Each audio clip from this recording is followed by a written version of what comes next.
out here. I'm also nervous. Okay. Good morning, everyone.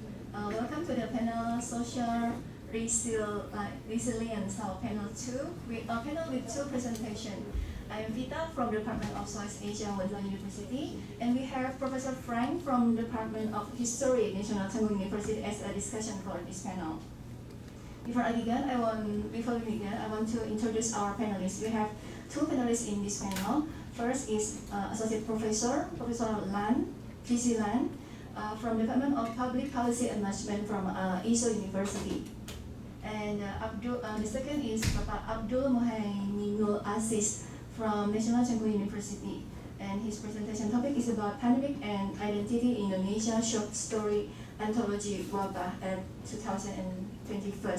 And the presentation topic of the Professor Lan is about co-producing solidarity through local public-private partnership. The participation of the Indonesian mother in Hakka language school in Taitung, Taiwan. Okay, this session will start from now 11 to 12:10. We have, I think, just maybe like 60 minutes, an hour.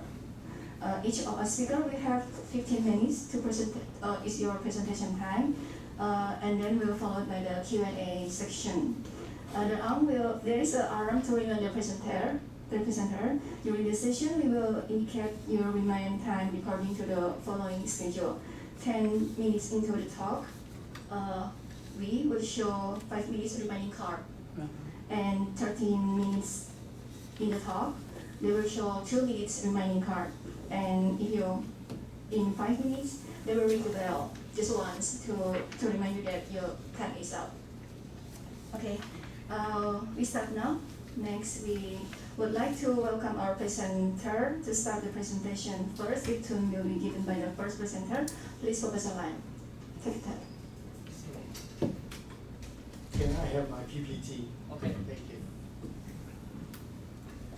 Because without PPT, I have no power, and I speak will not have point. Okay. So, good morning, everyone. It's very pleased to present what I have found in a couple of years. I did a field study in Taitung County. So the topic of my thesis is co-producing solidarity through public-private partnership. So the participation of a group of Indonesian mothers in Hakka language teaching in Taitung. So the introduction here, Taiwan is a dynamic and ongoing multiculturalized society since the opening, and it's mostly started from the late 1990s.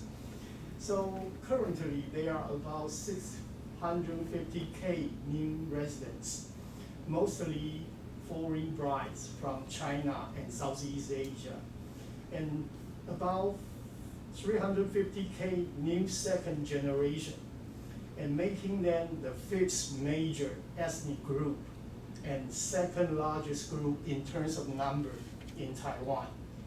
So these new residents have suffered cultural shocks, language barriers, discrimination from the society and also from the state.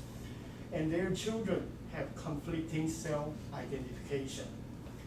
Therefore, building and sustaining solidarity can be and often have been progressive social engineering projects, mobilizing national cohesion against all kinds of cleavage, especially brought about by these discrimination and prejudice. For an emerging multicultural society like Taiwan, building solidarity across different ethnic groups and culture is an urgent challenge. So this research takes the implementation of the Hakka language school policy, abbreviated as HLSP, a policy aimed at revitalizing Hakka minority language in 4 elementary schools in the remote area of Taitung County as case studies. And this study has focused on a group of Hakka immigrants from Indonesia.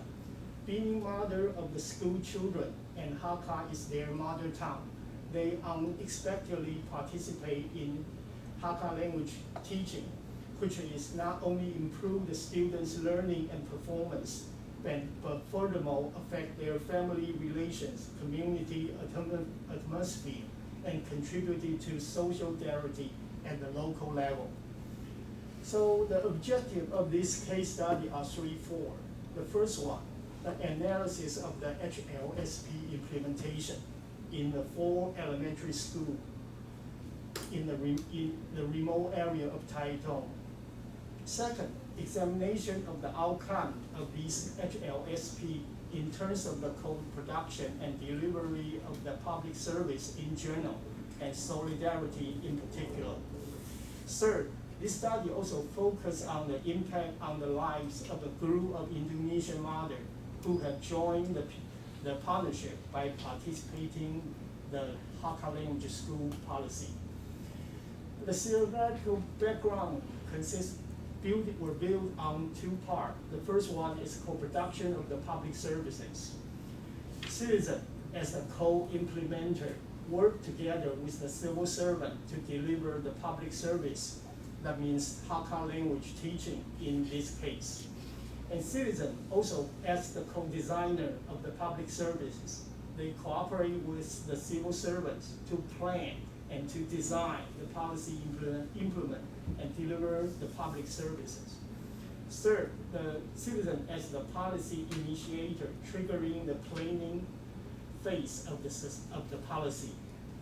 So building on this typology of the co-production and combined with the Winter model of integrated policy process model, I created this as a conceptual framework, how I analyze the Hakka language policy implementation in Taitung. And second theoretical concept is the solidarity. The solidarity is an awareness of the shared interests of objectives, standards, and sympathies, creating a psychological sense of unity of group or classes. And HLSP has become the catalyst of the government, school, family, community partnership, and furthermore, which further strengthened the solidarity at the grassroots level. So that's the government, school, family, community partnership in Hakka language school policy in general. This part is the government, from central government to Taitung County government. And in the middle is the school, consists of the teachers and also the school administrators. In the community, not involve the Hakka teaching support personnel, local Hakka clubs, associations, and also a group of elders, Hakka historians and scholars. Most important, the target group are the school children and also their parents. So the research method and data collection in this study are participant observation and in-depth interview. And observation were conducted, in Taitung County Education Department and School Affairs Section, and also the 4 elementary school and Hakka community in Guanshan, Chisang, and Luye Township. From July to August 2014, for totally 8 weeks, 320 hours there. So here's the Taitung and Chisang, Guanshan, and Luye. This remote area township were the location of these schools. And this is the general data for these 3 townships. The population is among 7.6 to 8.6 thousand in these 3 townships. And Hakka population there, almost 50%, between 50% and 37.5% are and indigenous population, Amis tribe, between 30% to 26.84%. So here you see the difference. Is 1/3, more half to 1/3, more than 1/3 are together. Hakka and indigenous population account more than 60 to 70% in this township. So the Han are minority in this area. And most interesting is Indonesian new residents. There are 260 Indonesian new residents, and they are all female marriage migrants, or we call the foreign brides, in these 3 townships. And I went there, I conducted my study in Degao, Dapu, Fuyuan, Longtian, these 4 elementary schools in these 3 townships. So I used the in-depth interview. These interviewees are from Central and Taitung government officials. And also most of them were elementary school administrators and teachers. And here are the list of the interviewees. You can see they have multiple identity and host different jobs, but that play a central role in the Hakka languages policy implementation in these schools. So what I found, the first one is the central role of the Hakka educator, teacher, and administrators. Because these teacher and administrator, they receive all the resources from the central government down to the county government. They engage the local communities and parents, and to deliver the public service, which is the hot and goods to the school children there. And they have multiple identity. They are Hakkanese, they are teachers, and also the civil servant, and hold different positions at the same time, allowing them to ensure the policy consistency from the central down to these remote areas in Taitung. And the second, multi-ethnic teaching strategy, because they have to take into the consideration of the 1/3 of the school children are Amis, indigenous people. So they have to get the diversity and small number of the student is the characteristic of these 4 schools. The number of the students in these 4 schools, between 36 to 80, consists of these 3 ethnic groups: Hakka, Amis, and also Taiwanese. Okay. And multi-ethnic teaching strategy in response to this diverse ethnic background of the student and the condition of the local community. So that's the key. And community, to bring in the community and also the parent were crucial in the teaching. So from the community, they have the language teaching support personnel in charge of teaching and training. And also local Hakka Society, association, and clubs, they contribute to the hand-on activity and practical course. They were Hakka elders, scholars, because they have to do the drama, they have to do the different kind of art activities. So they contribute their knowledge and their experience in the script writing, lyric writing, and also the staging. And parents, mostly because the father were farmers, they were too busy to engage in this kind of activity. But these mothers, most of them were Indonesian Chinese, but they are Hakka. They contribute, they participate in teaching, training, and staging supportive work. So That's based on the original theoretical framework. That's the Hakka language school partnership model in the selected school. That means these 4 schools.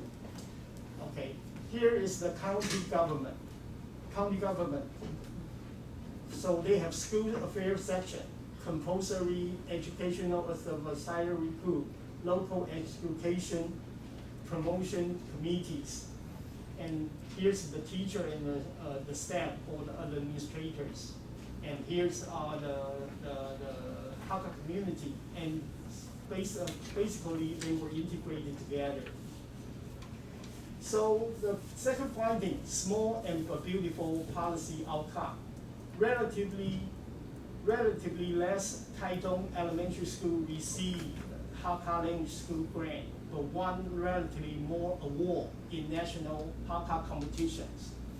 And they build the solidarity at a local level. So 3 ethnic minority groups, Hakka, Amis, and the Indonesian New residents were joined to implement this HLSP successfully and build up the public-private partnership, not only to produce and deliver the Hakka language learning effectively, but also facilitate solidarity at the local level. So the role of the Indonesian mother here. So this Indonesian mother, all of them, they're from Java, from these 4 areas. They participate in the Hakka language school to help to reverse the stereotype of the foreign bride only have the function as a giving birth and house care. Their engagement in the Hakka language school and winning the national award not only enhance their self-esteem and also the affirmation of their in-laws and husbands, but also boosted their status in the family, also in the community.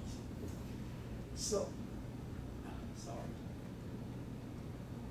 And that's the end of my presentation. Thank you for your listening. Thank you. Okay, thank you, Professor. And second, please, Bapak Aziz.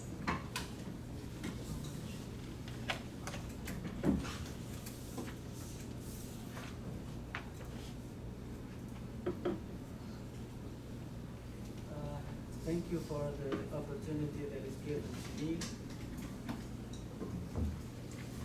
Testing. Okay. Thank you for the opportunity that is given to me.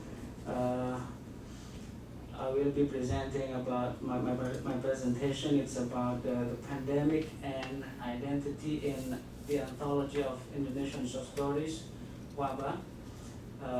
This is the cover of the book, the short story anthology. It was published in 2021. In this anthology, there are 16 Indonesian short stories. And from the title, Wabah, in English, Wabah is the plague. Of course, the total 16 short stories talk about COVID-19 pandemic. And this is a part of my dissertation project. Actually, this is my term paper, and then luckily it was accepted by Wenzao University. That's why I can present this to you today. Okay, next slide, please. You have the sense of this. All right, in the introduction, I would like to introduce you to some previous studies on this topic.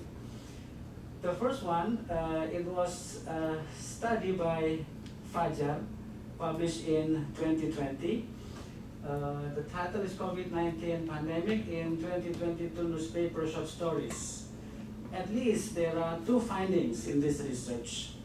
The first one is realistic and surrealistic styles.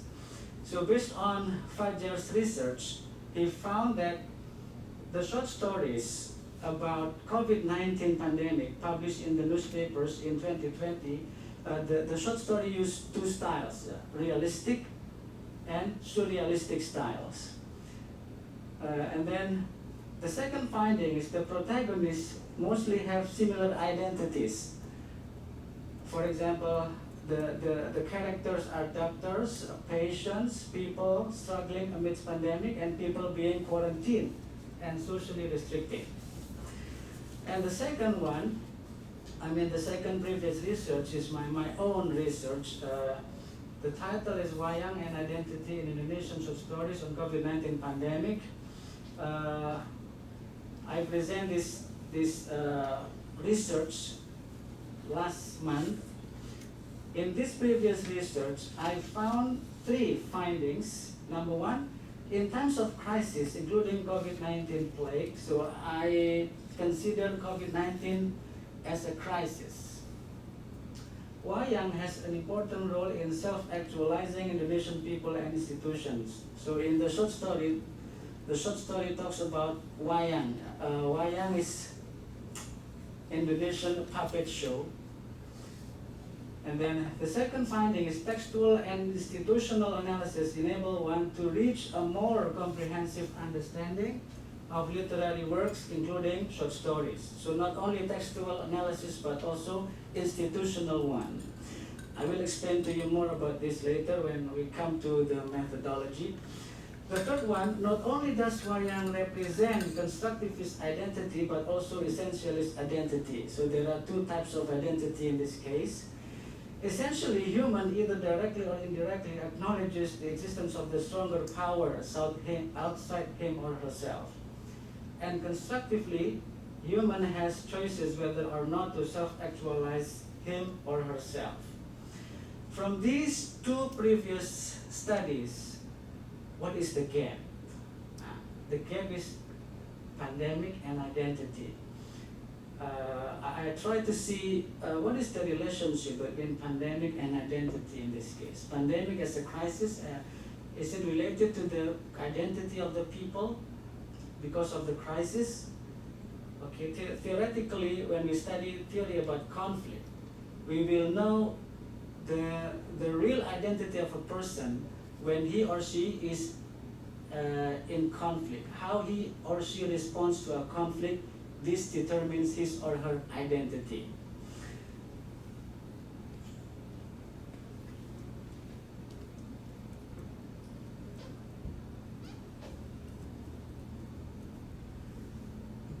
From the gap, I formulated three research questions.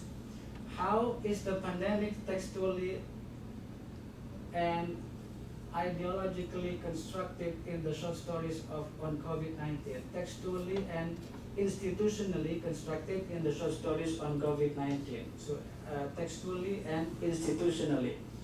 The second one, how does such construction of the pandemic reveal the identity of the characters? And then what is the significance beyond such portrayal of identity through the pandemic? We come to the theoretical framework here. As I told you before, there are two types of identities, essentialist and constructivist identity. Essentialist identity consists of inner core, which emerges at birth or childhood and unfolds during the course of life, but basically remains the same. So essentialist identity never changes. It stays the same. And then, different from constructivist identity keeps changing again and again.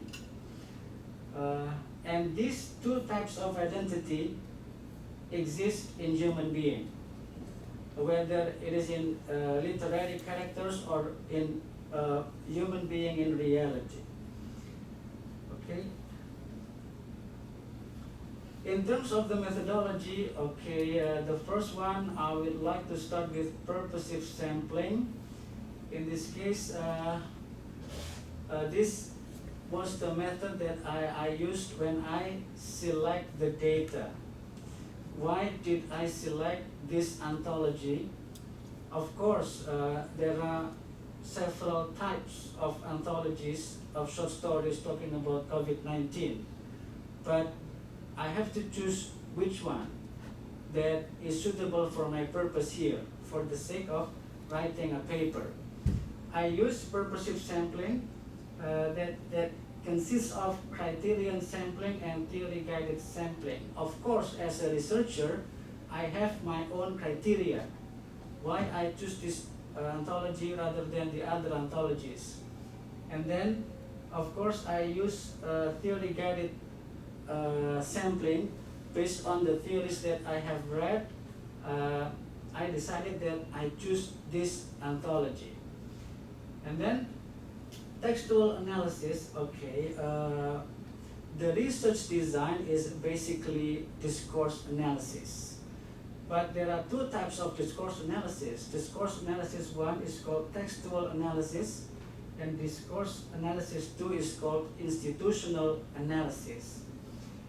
In the textual analysis, I deal with the rhetoric of discourse organized by effects of truth, complexity and contradiction, and visibility and invisibility. Basically, this is the development of Michel Foucault's method. So if you read this book by Gillian Rose, Rose tries to develop Michel Foucault's method, especially the one that is related to the relations of power. And then the second one, about institutional analysis. It deals with an institutional apparatus and the institutional technologies. What I mean by institutional apparatus is the stakeholders in the production of the short story anthology. I consider who the author of the short stories, what is the publisher, and then what is the project funding provider. So I should consider this. And then the second one is about institutional technologies. Why this anthology of short story publishes online for free? And so you can try, just type on your Google, WABA, collection of short stories to 2021, you will get this anthology for free. For free. And then, in order to interpret the data, I consider keyword and non-keyword based analysis.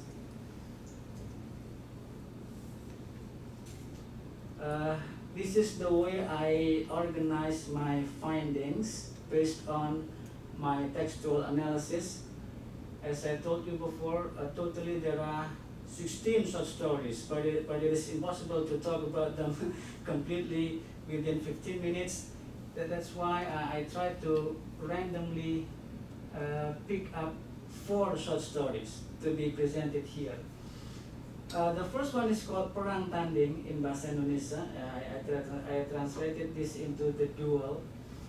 This short story alludes to the story of Arjuna and Sembadra. If you read Wayang or Indonesian puppet show, you will be familiar with this. In this short story, the main character is called Karno.